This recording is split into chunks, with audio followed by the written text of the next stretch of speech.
Take a look at a world map, and you are likely to think that North America and Russia are both larger than Africa.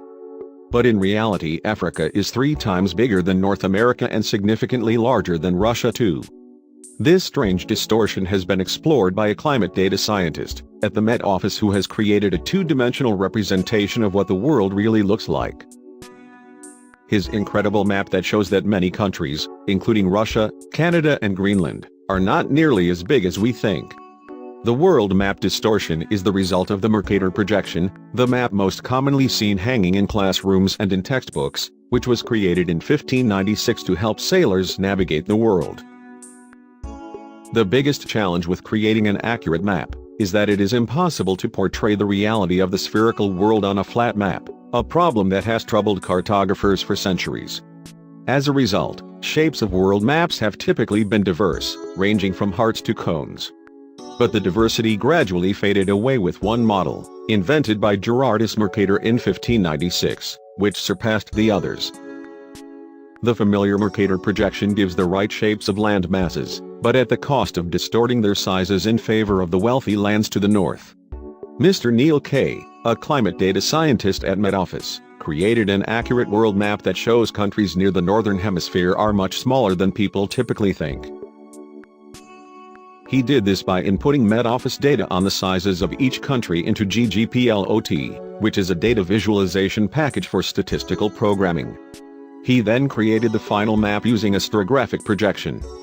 This is a mapping function that projects a sphere onto a plane. There was then some manual tweaking of countries that are closer to the poles, wrote Mr. K on Reddit. This demonstrates you can't fit shapes on a sphere back together again once you put them on the flat.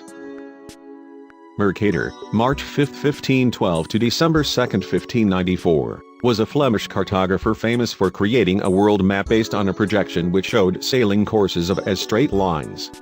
Unlike other geography scholars from around the same time as him, he did not travel much. Instead, his knowledge of geography came from his library of over 1,000 books and maps. In the 1580s he began publishing his atlas, which he named after the giant holding the world on his shoulders in Greek mythology.